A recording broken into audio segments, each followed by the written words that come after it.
Andrew Ballard, good to see you. Good to see you. Thank you for coming around. Absolutely, thanks for having me. So, let's talk about architecture. Let's talk about building in Manhattan. What's better to talk about? What's better to talk about, right? With friends. Yeah, and you know, part of the reason we're doing this Building in Manhattan series is to demystify and take some of the fear out of building in Manhattan. Whenever I go online and look something up, it's always a horror story. You know, you look on the New York Times and you want to look at construction and what have you. There's always it's always complicated. It's always difficult. There's always 100 things you need to know. And I've been doing it for 22 years. You've been doing it for 28 years in the city. I would say the number of projects that we've had that I didn't enjoy is, I could count on the fingers of one hand. Agreed. Yet those are the ones that we always tell the stories about. But why is that? Well, I think if it leads, it bleeds, right? Or if it bleeds, it leads. There's always that people want to hear about the disasters. They don't want to hear about the good stuff. So let's talk about, you know, your philosophy on how a project runs really well and kick it off wherever you feel like it. You know, I think probably the critical part of all of that is who you surround yourself with. And defining responsibilities and roles. It's interesting. There's a saying. I'll probably get it a little bit wrong, but you are the sum total of your five closest people. Oh yeah. You're as good as the people you surround yourself with. That's right, and it's so true in business as well. It is true. And you know, one of the things that's really important is to understand who has responsibilities. Our clients have responsibility, right? The client actually has the biggest responsibility. Well, they do. Right. Funnily enough. They do, but they're also the reason why we're able to get together and do a project together like we're doing now. Right? Yeah. Because without them, we don't have that as an option. What do you see as the client's responsibilities, Andrew? Paying their invoices, being available, regularly available. We find that when we go to interview for a job, James, we ask our clients, if you have the time for this, then we can do this job. But if you don't have the time committed to at least a certain amount of hours every week, we can't do as good a job as we would like to do for you. Or give us some latitude to make decisions on your behalf. Absolutely. Yeah, either way. Some parameters. Yeah, right? either be there and answer the questions, or give us latitude to answer questions yourself. Agreed. I mean, so the client does have a responsibility. They have financial responsibility. They have responsibility on their calendar for schedules. The ability to make decisions, to be accessible to the architect, to the design team, to the contractor, and be flexible enough so when things come up in the field, which inevitably they do, they can be available to help move the job forward. Yeah. Because at the end of the day, you're trying to deliver something of a good quality, great quality, in a certain time period. And what often happens when that time period extends, we found, it's because it's a breaking down in the decision-making process. That's right. And the breaking down the decision-making process invariably, in my experience, is the number one cause of project missing timelines and deadlines. 100%. And the other thing that I always take into account when we're interviewing a client is, are they in alignment? If I've got, I'm going to have this as a typical, husband-wife relationship, but it can be across the spectrum. If we've got the husband who is he's concerned about cost. They may earn a lot of money, but they've got a house in Vermont, they've got a house in Florida, they've got a house in the Hamptons. Sure. He's concerned that this doesn't have to be the dream home, and she would like it to be sort of on the cover of Architectural Digest. Sure. And we interview, and when we see this is very much guys, we need to get you on the same page as to where you both want this to land. Right, so there's an alignment. They have to be in alignment. Otherwise, they end up not liking, for whatever's happening, it's too expensive or it's not grand enough. They will ultimately come together as a unit because they're husband and wife, and it will fall on us that we make them both unhappy. Right. Well, and you end up bearing that burden to sort those personal misalignments out, which is not fair for you, it's not good for the project, it's not healthy for anyone. It's so stressful. It's so stressful because you want to keep the cost and you want to give them what they want, and someone's always getting a no. In every choice, someone's getting a no. But I found that professionally as an architect, that is that hat is something, that sorting hat is something that we wear more often than not. Yeah. I don't think that we should, if you can have those conversations in the beginning and you set up common goals and you identify the scope of work and you say, here is the potential timeline, here is the potential cost, these are the goals that you have for us, your team, to satisfy. Yeah. That usually helps that along the way, because you can always refer back and say, don't you remember when we talked about this? This is one of our goals. Our goals can change, they can shift, but we need to all agree that why they're shifting and what our new priority is, right? We actually call that our inoculation conversation. And we actually have a process written up for the inoculation conversation. You know, when we're in this honeymoon phase, if you like, we're in this dating phase, and we're at contract signing point, it's, okay, there is a great deal of trust that you've developed over the 3-6 months of the bidding process, of the design process.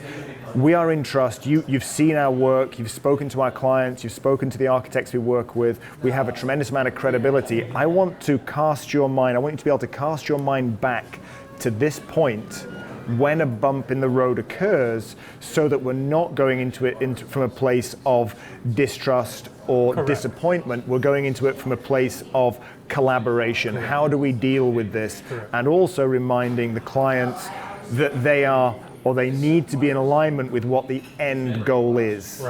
Super important conversation. No, and it's true. I mean, I think you asked earlier, what is the responsibility of the client? I think so. The client, we've covered a lot of those aspects of it, with being available and understanding what the scope is and what their goals are, and that they're on the same page as a couple. Right? Or as the client. The other one, if they're not, nothing else works. No. That's how important it is. Absolutely, absolutely. The other component, I think, is the consultants that we surround ourselves with. From my end, you know, I'm often going to have a mechanical, electrical, plumbing engineer, structural engineer, depending on the scope of work, right? You're going to have other kind of trades like lighting consultants, AV consultants, some of which you've worked with and you bring to the table. Often we will introduce those in the early design stages of the project. Also the contractor. I mean, for you, I mean, you're approached by clients looking for architects. We're often quite the opposite. We're the architects that are getting the job, and then they're asking us for the contractor when we're approaching someone like you. So those are a lot of the other components, and all of those components, I think they have the same responsibility as the client to understand their defined scope of work, what their responsibilities are, what the project schedule is, what the goals are, and then putting a schedule together that everyone agrees to, including the buy-in. So talk about that, which I think is critical. Buy-in on timeline. We will send the timeline out before we send it to the client, and it will have, you know, it's a typical Gantt chart. It will have every single trade and the dates, you know, and all the dependencies on there. So this has to be ordered at this time, for delivery at this time, for installation at this time, which has to tie in with the fabrication of all of this. And we send that out to all of our subcontractors, whether they're reviewing. They're reviewing it, and we want written buy-in back from them. We commit that between June 21st and July 16th, we will have this on site.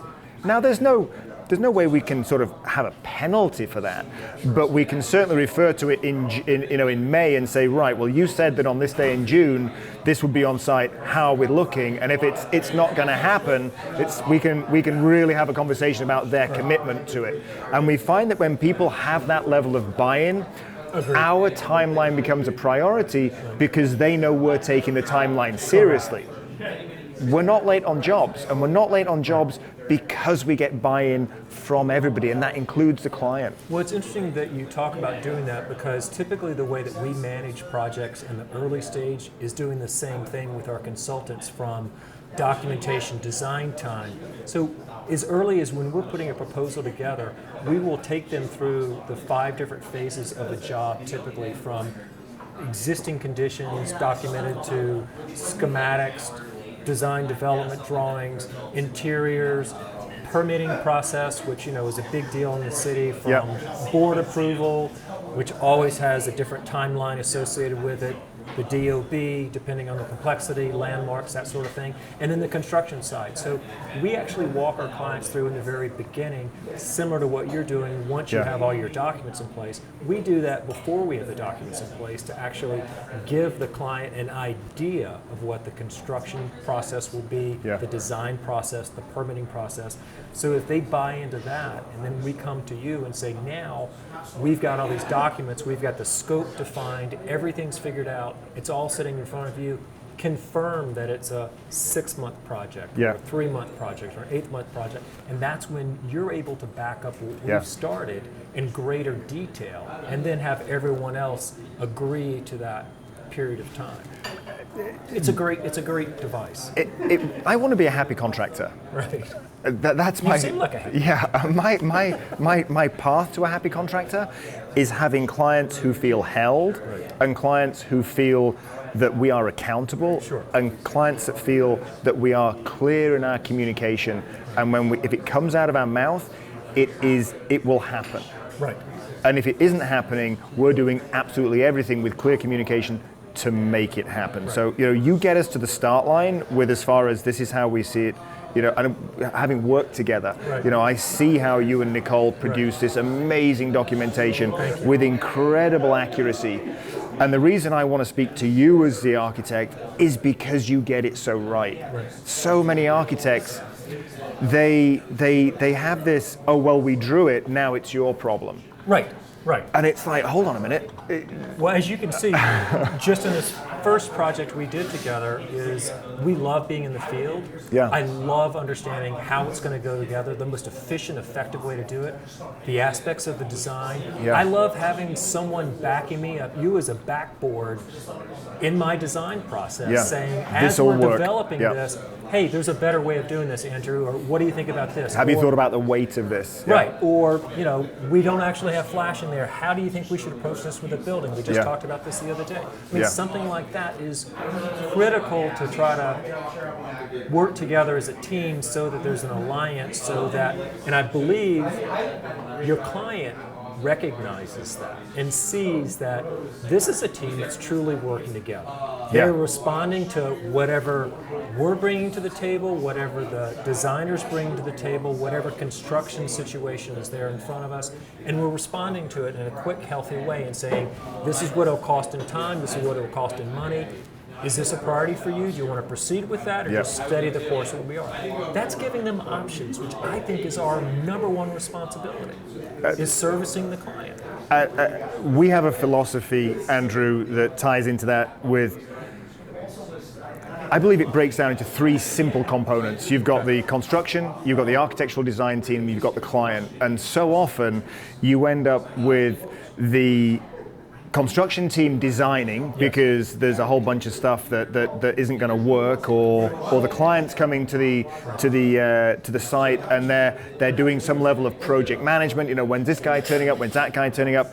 The architect turns into a client because the architect ends up just spending on all this fancy stuff, and the client's like, hold on a minute, this isn't. So everybody's trying to do the guys next to him's job rather than their own well. Rather than you give us a really clear set of designs and specifications. There's going to be some vetting. There's going to be things that when you actually put it in the field, it's like, well, I couldn't actually see that when I was drawing it. Yeah, we need to move that over. But the client, I love it when the client's being a client. The client is making decisions. Do you want A or do you want B? Right. Do you need to look at something else to make that choice? Right. How do you want this place to feel? Are we heading in the right direction? They understand completely what the budgeting and the timeline is. The architectural design team is coming to us with everything that we need to actually implement. Right. We're supporting you by coming up with ideas of how to do something more efficiently in the field as we come along. And the construction team is 100% accountable for the project management. Right. We're accountable for it being on time, we're accountable for it being on budget, and we're accountable for quality. It shouldn't be that the architect has to come in and say, well, that isn't quite right, that should have gone to... That's not reasonable. Right. You guys should be designing, we should be accountable for that. Well, and it's interesting because I think you're absolutely right in what you say. it's a wonderful opportunity for a client when you have an architectural team and a construction team that has worked together, that sees this process in a similar light like you and I do. In the sense that in those early stages that I mentioned before, our responsibility is taking that client through that design process, which is no different than you taking them through the construction process. And if we do a good job with the design and the documentation for you, and own it, and absolutely taking full responsibility for that, then it's going to make your job easier, and you and I will deliver a superior product than anybody else. On time. And I can tell you it's budget. going to cost exactly this much. Well, I was impressed the other day when we were on a conference call, and you were being asked, well, if we do this happened to do with fireplace. Yeah, the fireplace, moving the conversation about, we produce 3 options. So everyone was looking at that, and you said, this is going to cost X, this is Y, this is Z. So then we empowered the client to simply make a choice. Which one of these, based on time, design, and cost, do you value the most? You can't make that decision for them, and I can't either. We can, but it then no longer becomes their project, right? It's us doing it for them. Well, then we become the client. Well, exactly. And that's the whole point, is it's like A or B. Which but that would you like? information was so clear and so direct for them that they were able to make a decision in a couple of hours, and we knew where we were going. Next day, we didn't have to retain that consultant. We didn't have to do those things. We knew what we were doing, and off we went. Check. Right, and then it allowed us to stay on our schedule for delivering the documents to the building for review. Otherwise, there was a 2-week period in there. But by talking through that as a team, by you taking your responsibility and doing your part, me doing my part as an architect, it solved the problem, and we knew exactly what the client wanted. And this is why I think, the purpose of, as I say, the Building in Manhattan series is to give the end user, and also other contractors and other architects, the insight of almost 50 years experience between the two of us of building, and we've done probably over 500 projects, residential projects in New York. What works? What works is very simple. Oh, it is. It is. It really is, and construction in New York doesn't have to be complicated. It can have its complexity, like anything in the city.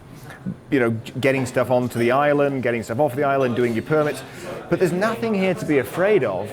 It's about maintaining the client, architectural design team, and construction team's disciplines, and making sure that everybody knows what their job is, what their accountability is, and realizing that if any one of you stops or is deficient in your accountability, the whole thing stops. Absolutely right. It's a dominoes effect. It's never, projects in my experience are never, it's because of the contractor, or it's because of the architect.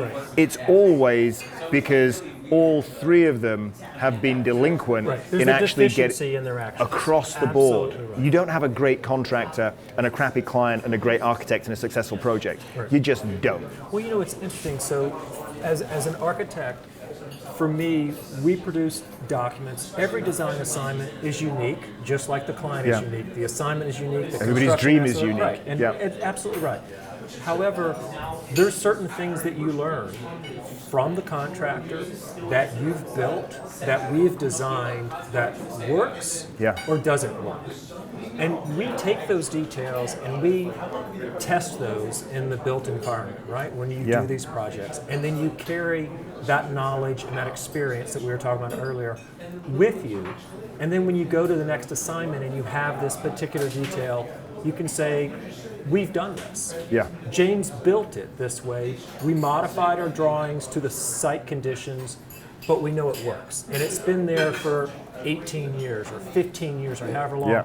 So it's tried and true. That's how you waterproof that, because water is a big issue, wet over dry in the city, that sort of thing. And once you've solved that, then you take that knowledge with you, and we carry those details in our library with us. And we modify them for each specific site because we know that they work.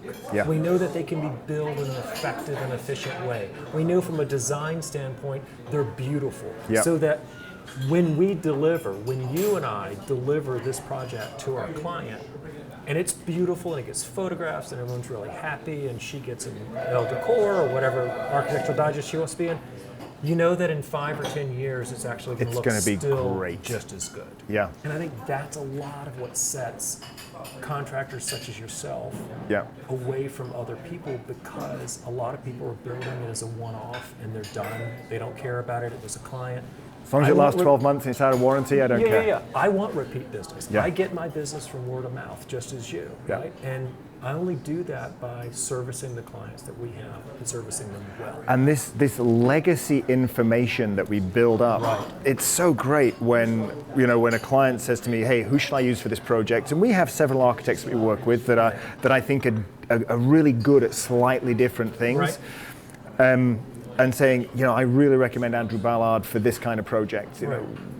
He's going to be a great fit for you. And they go with you, and then we work together because we know how do you do it. This is like putting a bunch of chefs in the kitchen. If you've got 6 chefs that have all worked together for 5 years, man, it's going to run like a Swiss clock. You put 5 chefs, and they can be great chefs, but you put 5 chefs in a kitchen, and you don't have to go any further with that. One of the things that we come across is clients will hire an architect, and they will hire a designer, and nobody's driving the bus. It's like, well, that's architectural. Oh, well, that's design. It's like, okay, but and you get multiple personalities. Who's accountable for this document coming to us by this day? And it's like, well, the architects had that for 2 weeks. It's like, well, didn't you think to give them a call and see out where it was? Well, it's interesting. Years ago, when I started my own practice, one of the things that I thought was missing from the architectural practice was the decorative furnishings and interiors. And in New York City, sometimes an assignment only requires a designer to do some small modifications. They're more decorative and aesthetic, right? Often they will go and hire an architect, as you and I have talked about before, to be architect of record and to file something.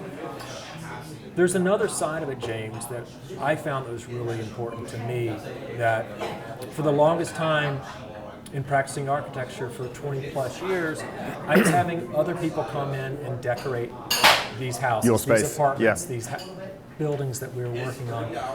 And it wasn't ever the same vision that I saw from a design perspective. And I also found that our client, just as we were talking about earlier, was often like a referee between the decorator and the invariably architect. And I also realized that the vision that we had for the space, what we knew of the space after being in it for a year or so in documents and with the client, when the decorator was brought in, they didn't quite understand that. They weren't caught up to speed quick enough. And they want to make their mark on it. And they absolutely want to make their statement. They want to impress everybody and all of that thing. And so then you have these multiple personalities. And you're like, well, actually, what we had talked about with the client, their program is blank. So when we formed our company, we decided that we were going to take on these interiors as well. I was privileged enough for the first 20 years to work with some of the best decorators in the world. And with that came knowledge and an understanding. And with a few clients that first allowed us to do the interiors for them, the decorating, I then realized that it was imperative to actually do both. You need ownership. Well, not only that, but then it also makes it so much easier for the client and the contractor, because there's one point person that is the ownership, managing all of those documents, delivering them to you, ensuring from the client's perspective that what their program and desires are from a design perspective are being kept and met. I so agree. Space. It's the cohesive. Product is cohesive. It's so much richer. It's so much better. You thought about the lights. You thought about where the furniture goes. You think about where the electrical is, so you can tell the contractor where that's got to go and why it's got to be this way. So that made a huge change professionally for me a dozen years ago when I started that. I don't find that most architecture firms pull that off as well as you guys do. I guess it takes time. They're generally what I find for if it's a bigger project and it requires real design, a one-stop architectural design firm is absolutely fantastic. I think that most of the smaller projects in New York really need a designer and a stamping architect. And what I find is that the architectural firms are like, no, we'll do it all. Right. And then the client doesn't really like the design, so they bring in an outside designer who hasn't had the inoculation conversation, that doesn't really understand the holistic nature of the budget and what have you, prices, and we end up standing there as a contractor going, like, it's like watching Wimbledon. Waiting for someone to give to make a decision. Yeah, and then the client like, well, I don't understand it. Well, will you guys just work it out and tell me what you think I should do? Right. And so there you go to the sorting hat again. Right? And then you go to the sorting hat. You have this role that, why are you here? And then you lose time. Yeah. You lose schedule, you lose money. We found that has been very, very successful for us. And as a result of that, it's interesting for us, we've had the opportunity to work with people like you, where we're the architect of record, and we're bringing those strengths to the table, we're bringing our consultant team to the table, but working with someone else that's doing the interiors. That can successfully be done if they're willing to collaborate like that. And we're working with Kelly Kelly Behun right now, where she's the designer and you guys are the architect, and it's working great because there is a very well established hierarchy, if you like, where these guys are clearly in charge of all the design decisions, you guys are clearly in charge of all the engineering and architecture, and we are clearly in charge of execution, and it's working beautifully. And there's a mutual respect, just 100%. Like in that chef's kitchen that you were referring to, where everyone understands their role, what their role is. And the client has been fabulous with their responsibility. They've been responsive to everybody in the team, because they want us to stay on schedule, and that's all part of that. So that's been an incredible success. We've been privileged to work with all of you guys on this. It's been great, and it's continuing to be great. And I think we'll have more of that. So Andrew, thank you very much for taking an hour out of your day and stopping by and having a cup of coffee. It's always great to see you. Great to see you too, man. Thank you. Good to see you, sir. Thanks a bunch.